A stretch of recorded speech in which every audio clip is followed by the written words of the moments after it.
Welcome back, my fellow comic book hunters. This morning I'm heading back down to the Half Price Books off Nicholasville Rd in Lexington.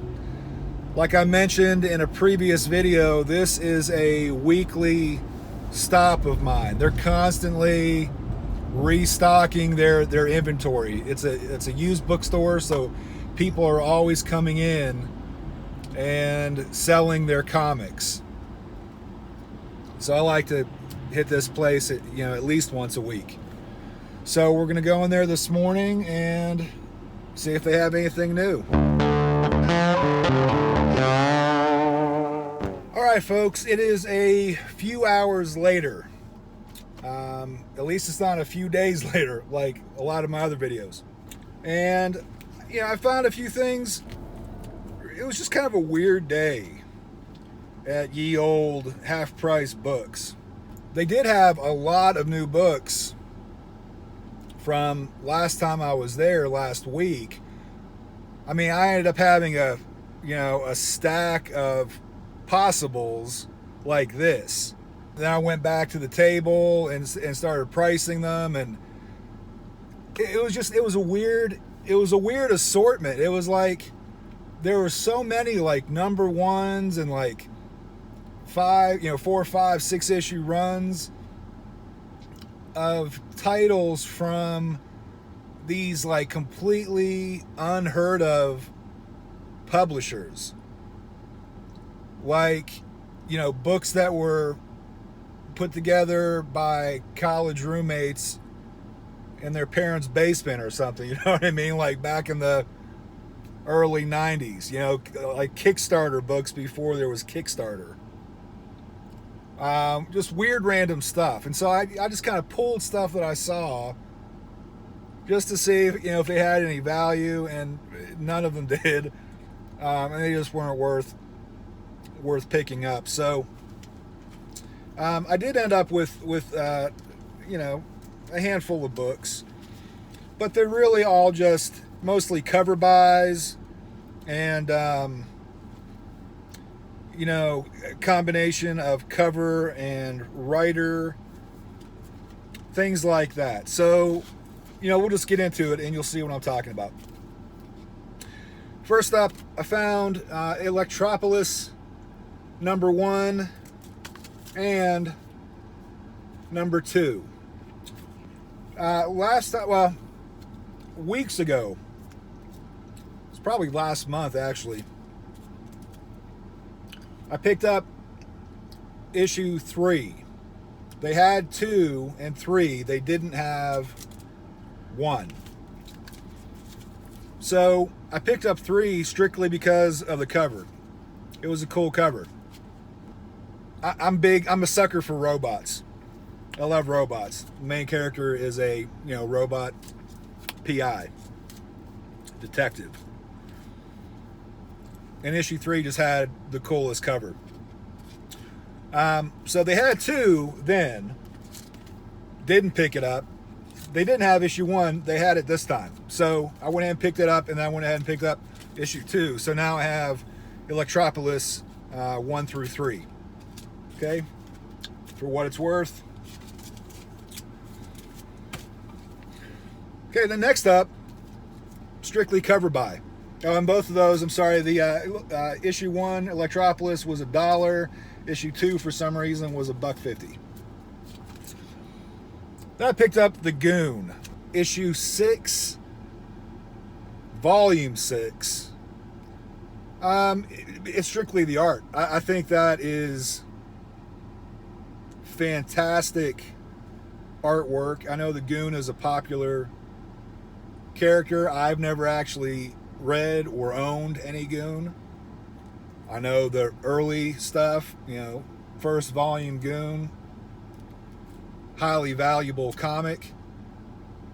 So it's not worth anything. It's not worth anything more. None of these are worth none of these books that I'm going to talk about are worth more than their original cover price, really.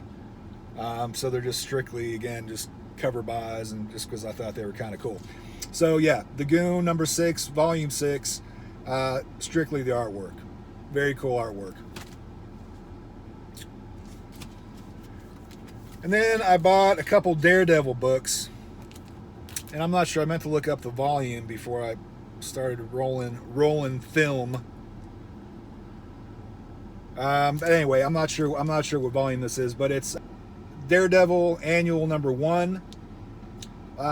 Cool cover, like the artwork a lot. And then for me, the deciding factor was it's written by Ed Brubaker. Love Ed Brubaker. I mean, his run on Captain America really pulled me back into the character and really propelled the character to being one of my favorite characters of all time. I mean, Brubaker created the Winter Soldier, introduced the Winter Soldier, for God's sake. And the Steve Epting art on that whole run, really good, just a really good combination, really good artistic team, Brubaker and Epting. So anyway, Daredevil Annual #1, not sure what volume, written by Brubaker, cool artwork.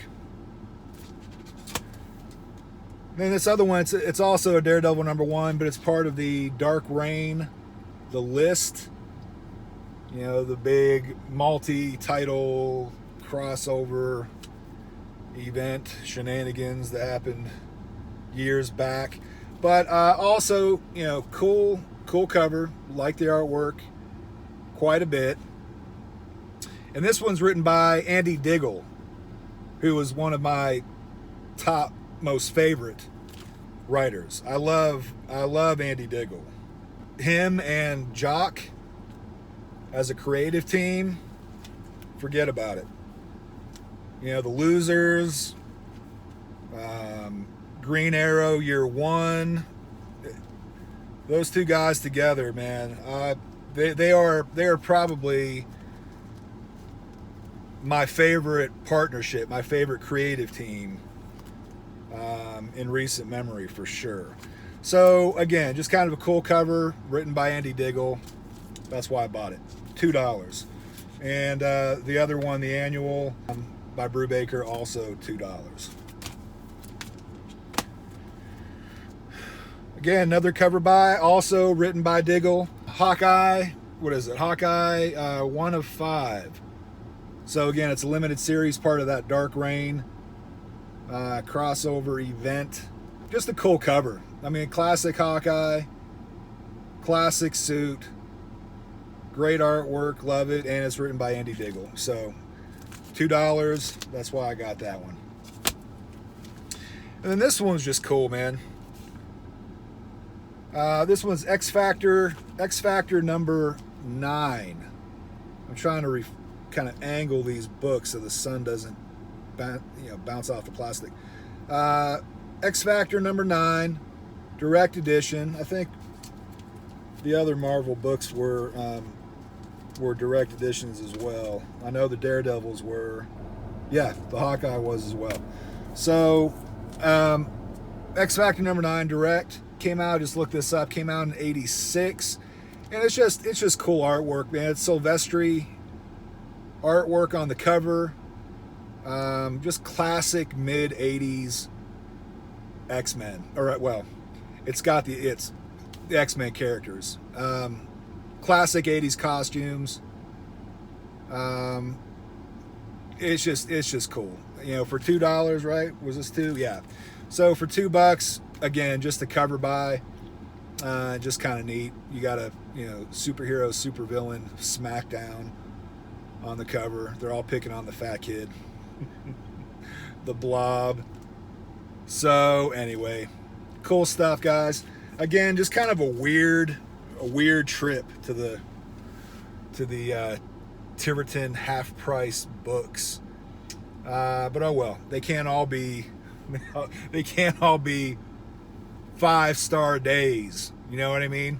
So guys, thanks for checking it out, checking out the video. Please, guys, if you dig what I'm doing, please support me.